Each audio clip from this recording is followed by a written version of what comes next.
to Pune Yatra.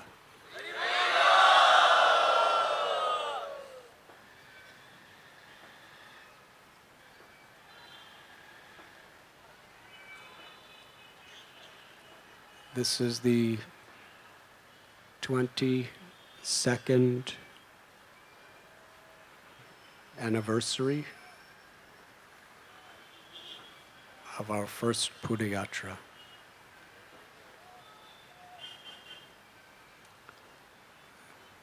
It was in 1986. I think there was about 30 or 40 devotees for our first Pune Yatra. And the entirety of it was held in that small room just behind you. In fact, the first 2-3 years were in that room. Then more people were coming, and we were thinking, how will we manage this? So we moved it out to that little patio behind you for the next few years. And now, 22 years later, I was told registered this year is 4,500 devotees.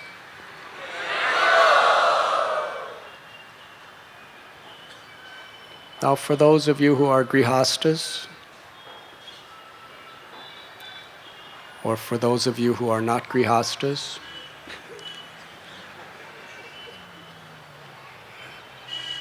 imagine inviting 4,500 devotees to your home to stay for 4 days.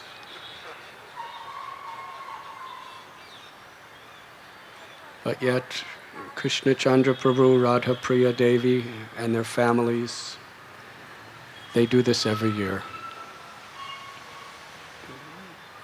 And they spend weeks, even months, despite their intensely busy schedules,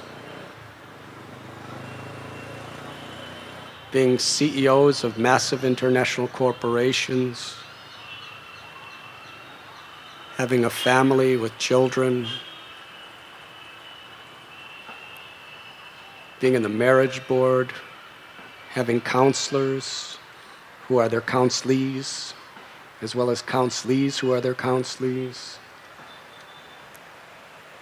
instrumental in running Gopal's Garden, Bhaktivedanta Hospital, helping so many devotees all over the world personally. With all those things, and each one taking a tremendous amount of time, still, they spend months, somehow or other, arranging to invite all of us, finding accommodations, arranging the facilities, prasad, transportation from all different places.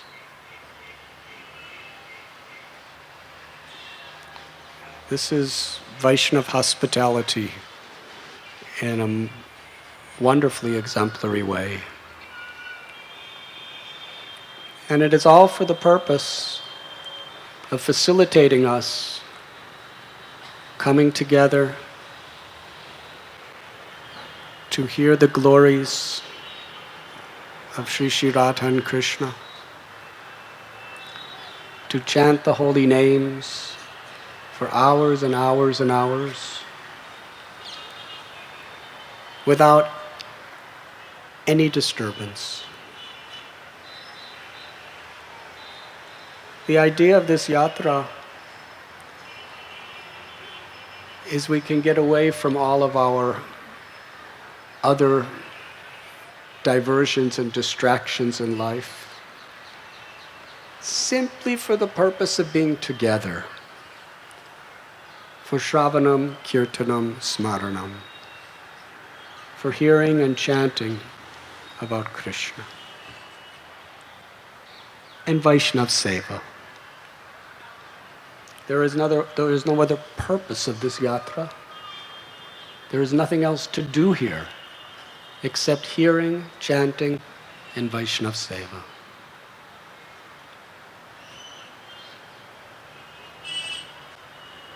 No phone calls, no office work, no household distractions. Completely free. Nothing else to do except hear and chant in the association of devotees. But to provide that facility, this family accepts so much unbelievable burden of responsibility just to give us a chance to just relax and be together. Of course, we have the cooking team, and we will speak specific names of devotees who are taking these responsibilities at another time. But it is very exemplary. They don't get paid anything. Rather, they spend substantial amounts of money from themselves just to provide this opportunity. And they do it every year for 22 years.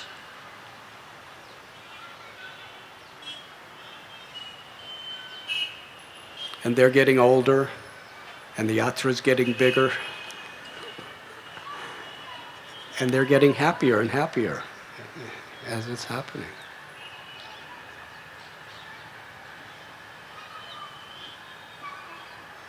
Vaishnav Seva,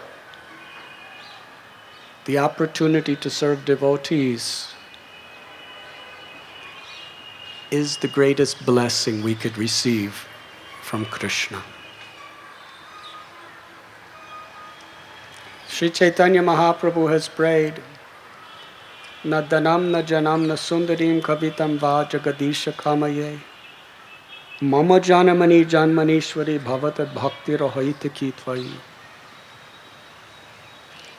Everything, everyone, not only in this planet Earth, but up through Swarga Loka, whatever people want, he's rejecting. I do not want wealth. I do not want the pleasure of the senses, which culminates in interrelationship with the opposite sex. I do not want to be a great scholar or poet. I do not want fame. I don't want followers. I don't even want liberation from suffering. I only want to serve you unconditionally, birth after birth after birth.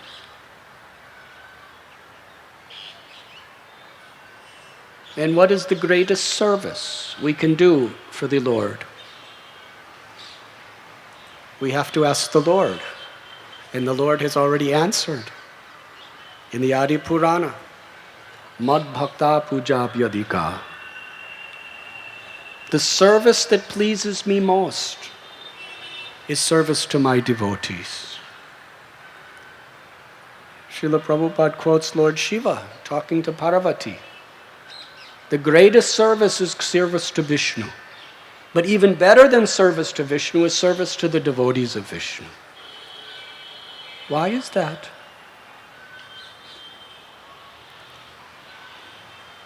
In the story of Ambarish Maharaj in Srimad Bhagavatam, the Lord himself reveals. When Durvas Muni falls at the lotus feet of Lord Narayan, begging for his shelter, Sadhunam hridayam mayam. He says, my devotee knows no one but me. Therefore, I know no one but my devotee. My devotee is always absorbed in sacrificing everything for me. I will sacrifice everything for my devotee. Yegatamam prapadyante tamstataiva bhajamyaham. Krishna tells us in Sri Bhagavad Gita, I reciprocate according to how you approach me. Samoham sarvabhuteshu. And Krishna is equal to everyone. He gives everyone the chance. That Krishna is the seed-giving father of all living beings. Aham bija prada pita. But for that devotee who is willing to endure any difficulty for Krishna, Krishna is willing to endure any difficult for that devotee.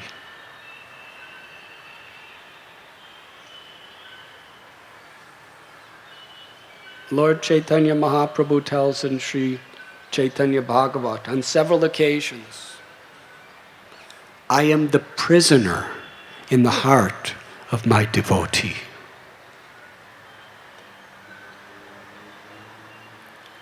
Now, in a prison cell in this world, there are bars and walls and guards with guns. But the heart of a devotee is filled with love, prema. And that love conquers Krishna. The most esoteric of all spiritual truths. How the absolute truth, Sarveshwareshwara, the controller of all controllers, is conquered, controlled by his own devotees. When we sincerely serve the Lord's devotee, the Lord is eternally indebted to us. Therefore, Sri Chaitanya Mahaprabhu, he has prayed himself, Gopi Bhartur Padakamalayar Das Das Das Anudas, to be the very humble, insignificant servant of the servant of the servant of the devotee.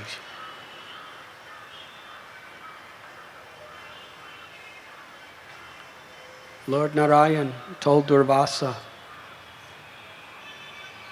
that unless you fall at the feet and take shelter of Ambarish Maharaj, there is nothing I can do to protect you. That is the power of Bhakti. So we should know that when Krishna really blesses us, he doesn't give us money or success or fame or prestige or a good intellect, high education. Those are blessings. But the real blessing is when he gives us the opportunity to serve his devotees. Because in that service, Krishna gives us his own heart. He gives us himself. And what is greater than that?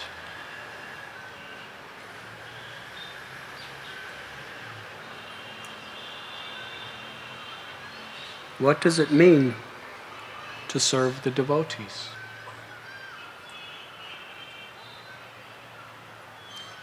In the beginning, we should understand it is not something ordinary. It is priceless, transcendental, and invaluable.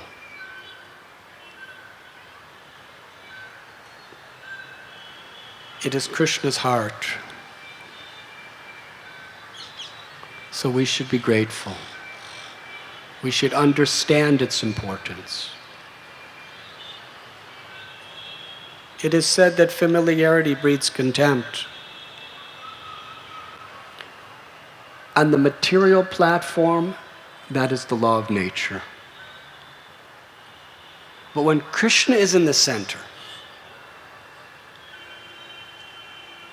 the closer our relationship, the deeper our love grows for Krishna and for each other.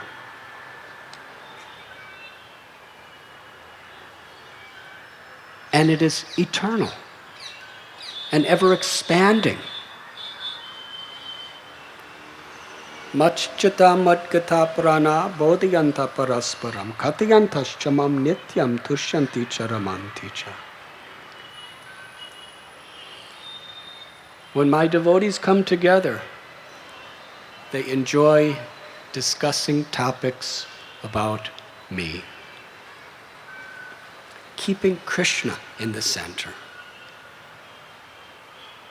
Sri Chaitanya Mahaprabhu, Lord Nityananda Prabhu, they are Krishna and Balaram, who have descended from Goloka Vrindavan, both in the role of devotees to teach us how to be devotees. When we read Sri Chaitanya Charitamrita, Sri Chaitanya Bhagavat, everything we're supposed to know of how to live our life is revealed there through the Lord and His various associates.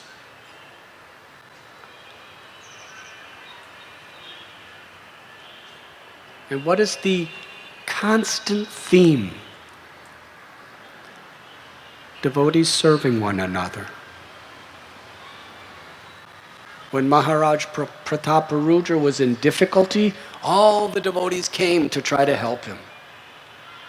When Chota Haridas made a mistake and was in difficulty, all the devotees tried to help him. When Kal Krishnadas made a serious mistake, and he was even banished by Lord Chaitanya, all the devotees came together to try to help him, to serve him. They never said, "Oh, he is in Maya."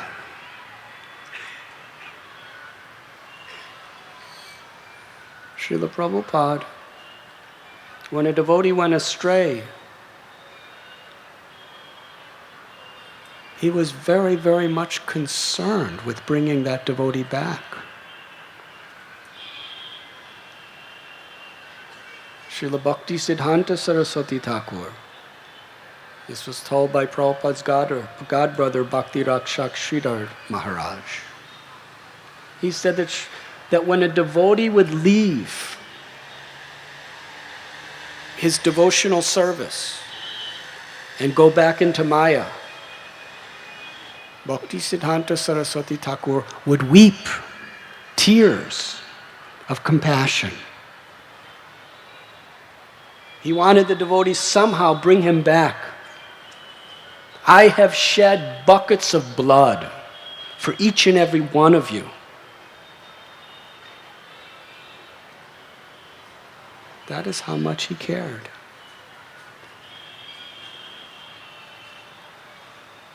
I have seen and heard of instances of Srila Prabhupada. Devotee fell away, did good service, was breaking the four regulative principles, not associating with devotees in Maya. And Prabhupada was asking devotees, try to find him, try to bring him back. And ultimately that devotee came to see Prabhupada and offered his prostrated obeisances and cried. And Prabhupada cried and lifted him up and embraced him.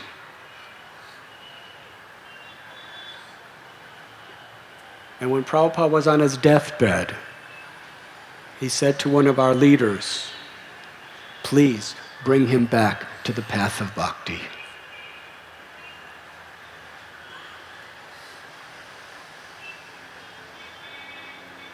If that's the way Prabhupada cared about each and every one of us,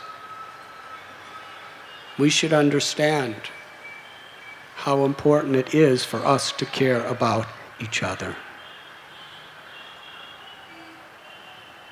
Service to Vaishnavas is about whatever we could do to encourage each other, facilitate each other to remember Krishna, to hear about Krishna, to chant Krishna's holy names, to keep each other in the association of devotees.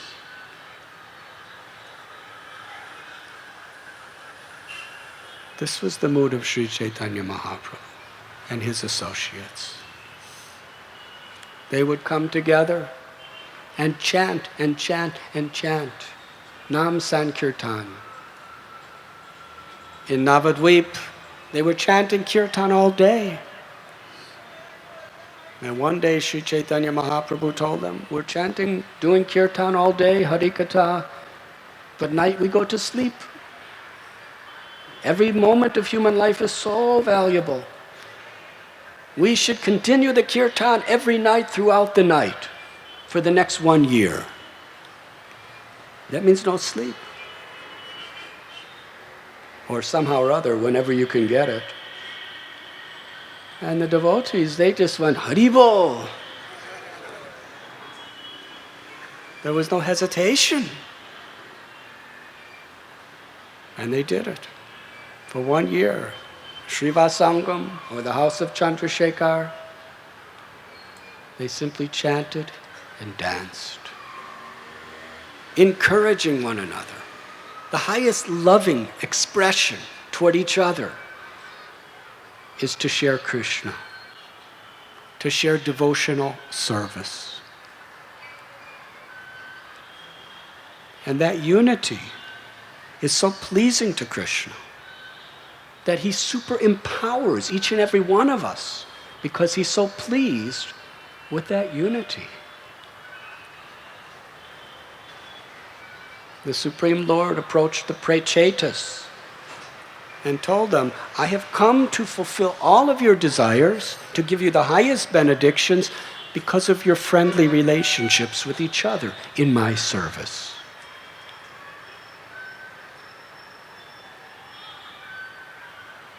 That is why we have come here. In this age of Kali, the greatest benediction is the chanting of the holy names.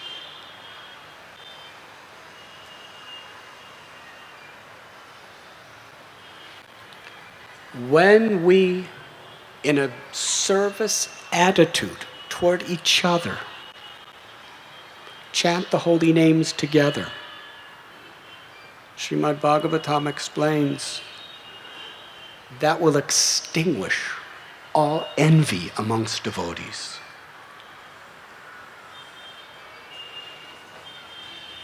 The greatest problem in all material existence is envy. Srila Prabhupada explains envy is the foundational principle of material existence. And even when we come to the path of bhakti, that tendency is so deeply rooted within our hearts that we have the potential to become envious of other devotees.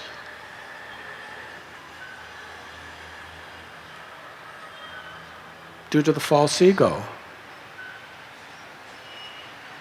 And we have seen how these disagreements, this envy, this false ego, can diversify and even cripple spiritual movements. But if we sincerely and earnestly chant the holy names together, take pleasure in hearing about Krishna together, and really try to serve each other and help each other to make advancement, Krishna will protect us from that envy. He will protect us from Maya. A true Vaishnava is one who takes pleasure in seeing others making spiritual advancement. A true Vaishnava who finds the greatest joy in helping others to receive Krishna's blessings, Guru's blessings. And when Krishna sees that quality in us, that we take pleasure in seeing others uplifted, others getting mercy, others getting blessings, when we take pleasure in seeing other devotees becoming empowered, Krishna is so pleased with us that he will shower his mercy on us. Even if you're not so empowered yourself, if you're honestly trying your best and you're happy to see whatever good others are doing, whatever empowerment others are having, Krishna will give you prema bhakti if he sees that quality in you. So what is it we really want? We do not want position. We don't want followers. We don't want fame.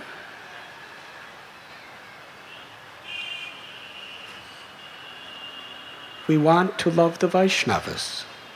We want to appreciate the Vaishnavas. We want to serve the Vaishnavas. And do the best we can in this mood of servant of the servant of the servant to spread the glories of the holy names of the Lord.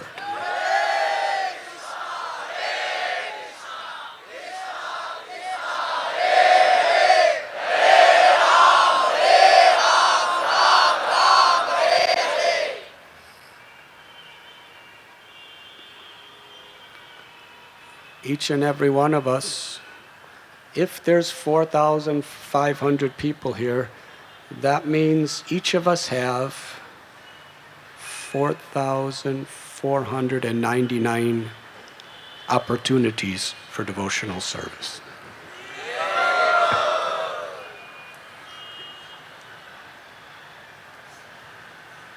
That's spirit. Lord Chaitanya and his devotees, they took this coming together to hear and chant so seriously that every year they would walk from Shantipur, Navadvip, Kulinagram, Srikhanda, all of these places. They would walk all the way to Jagannath Puri. That's about 1,000 kilometers. We drove in a car from Mumbai. Some of you took trains or buses or airplanes. They would walk. It probably took a couple weeks. And Shivananda Sen, Krishna Chandra and Radha Priya are like Shivananda Sens of our congregation. They would arrange everything. And it wasn't easy. Shivananda Sena and his wife, they would have to arrange the accommodations wherever they stopped in the middle of a field or a forest or a town or a village.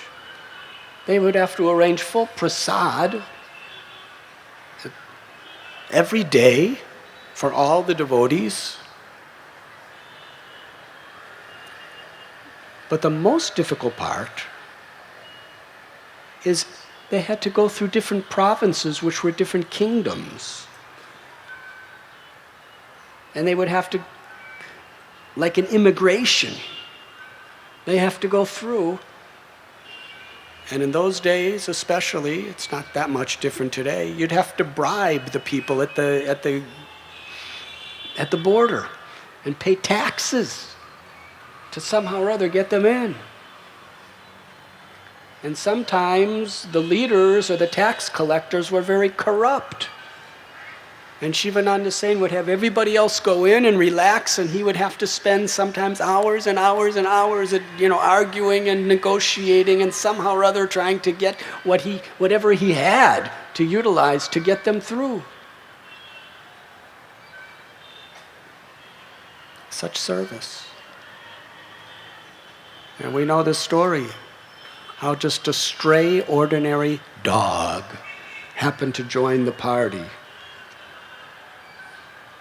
And he gave his life and soul to serve that dog. He's come under my protection. Make special meals for him. Pay double taxes for him. Pay many-fold more times money to get him on a boat with all the rest of us. And when the dog wasn't cared for properly, he felt that he had committed a great offense. That was his standard of service to the Vaishnavas. And when they would ultimately come to Puri, Sri Chaitanya Mahaprabhu would personally welcome them, put garlands on them, put chandan on their bodies. That's how important Lord Chaitanya Mahaprabhu stressed coming together for this concentrated devotional service. So 4 days is very small. Srila Prabhupada, he had his Mayapur Yatra, and he invited devotees from all over the world. Factually, it cost so much money for devotees from all over the world to come. Huge amounts of money. And it took so much time away from all the different types of preaching and devotional service. Book distribution, preaching, managing temples, prasadam distribution. So much time taken away from those things. But Srila Prabhupada encouraged as many people as possible to come. And some leaders complained, it's very expensive, Srila Prabhupada, and it's so much time taken away. But Prabhupada was very strong. It's necessary to come together to hear and chant the glories of the Lord amongst the devotees.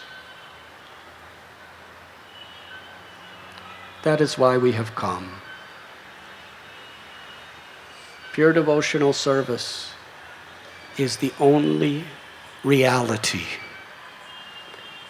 Everything else is an illusion. We want to fix our lives on pursuing that goal of unalloyed, uninterrupted devotional service. And we need each other. Krishna has descended in his name. Golokera Premadana Harinam Sankirtana. Krishna has descended in the form of the Archa Vigraha, the worshipable deity. Brinda Devi has descended as Sri Tulsi Maharani. Krishna has personally descended along with Srimati Radharani as the Srimad Bhagavatam.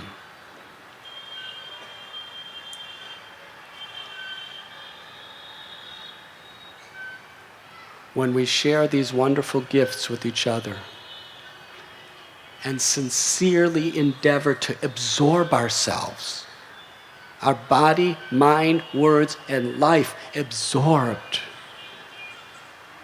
in Krishna, in these forms, then in this human form of life, we can achieve the ultimate destination, Prema Bhakti, Prema Pumartha Mahan, the greatest of all goals, the Purushartha Siromani, the crest jewel of all attainments, is simply to love Krishna. And in that love, it expands to every living being. Because Krishna is within the heart of everyone. That's all we want, and that's all we want to give. We have come together here to create deep impressions in ourselves and in others.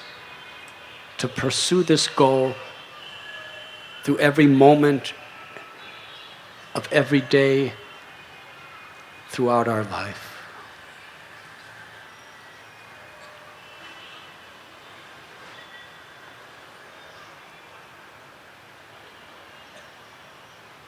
Kevala Anandakanda. It is a joyful process. We will be chanting, dancing, feasting, and hearing the ambrosial nectar of topics about Krishna. I especially am deeply indebted to my exalted God brothers and God sisters who have joined us this year. We have His Holiness Chandramauli Swami Maharaj.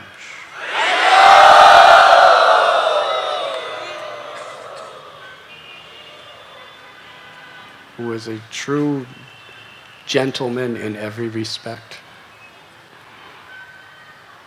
Completely dedicated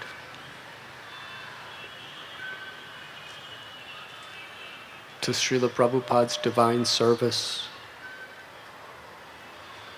travels all over the world, often in very difficult places, sharing this message. And wherever he goes, he is so highly appreciated. Why? Because people see in him he's genuinely unmotivated. All he wants to do is access Krishna's mercy through his own sadhana and share that with others. We have been together since 1973. Yes. Since 1973.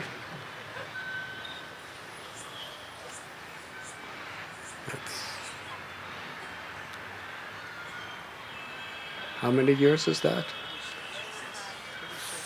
36 years. We have seen a lot in our relationship together. I used to milk cows and bring the milk to him, and then he would make it into butter, and he would churn butter. So we were a team.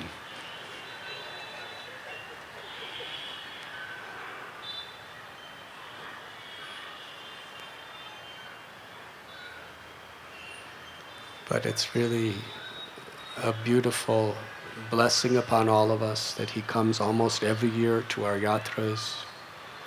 He has so much love and kindness upon all of us. And Maharaj, we are very grateful to you. Let us very enthusiastically welcome Chandramauli Swami Maharaj.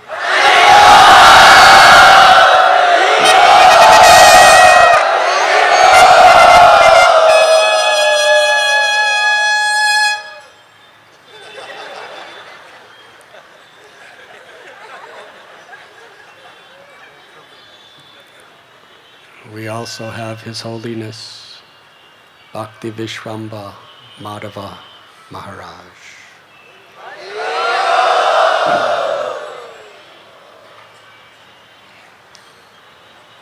Very, very empowered, enlightened Vaishnav.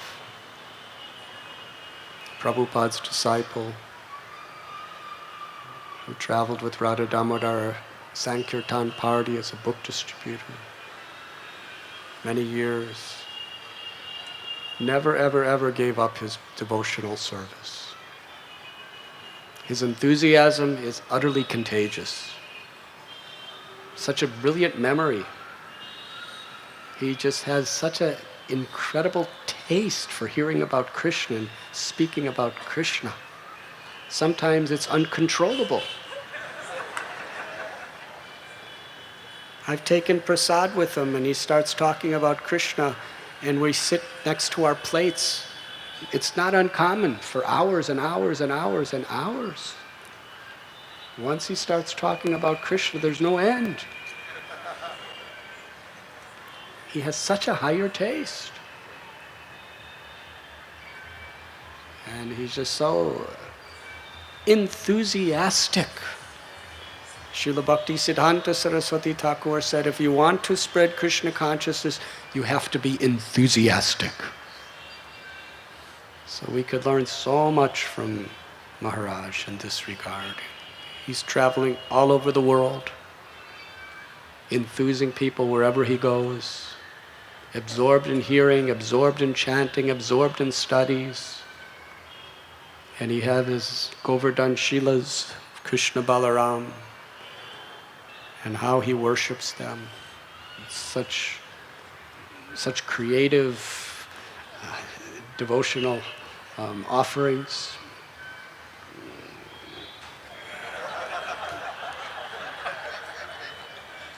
He's just an amazing personality. When I'm near him, I just feel like I'm such a lazy, dried out old man. But somehow he gives me life, and he will give us all life. Let us welcome Maharaj.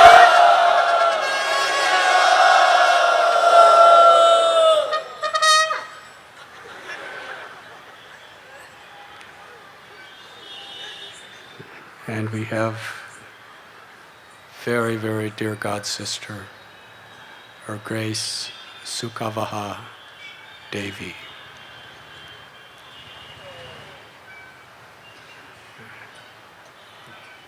There can be books written about her. Steadfast in her devotional service.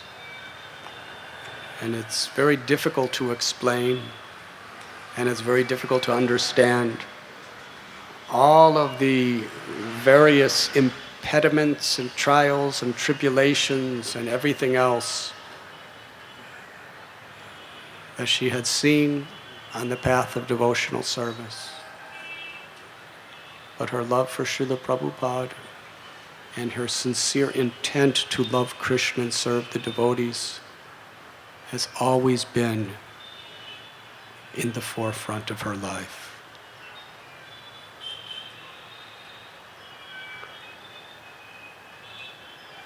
Personally, when I was traveling as a brahmachari, no one would give me anything. Nothing. So I was just like, just begging wherever I was, just for anything to help anyone. And the first person to help me was Sukhavaha Devi. She ran this, what was it? It was just an old trailer, little tiny red trailer, where anything that was just kind of given away, people who didn't want things, they would just give it to her. It was kind of like a junk room. All kinds of junk in there. But in New Vrindavan in those days, to get a piece of that junk was a great treasure, because nobody had anything. And I would come and she'd say, "What do you want? Anything." Nobody else would say like that. So she's always been like my mother, giving, giving, and giving. She's really a wonderful example of a selfless servant of the Lord. And she's coming every year with her incredible skills and intelligence and devotional enthusiasm to help with our Barsana I Camp. We're very grateful that you are here.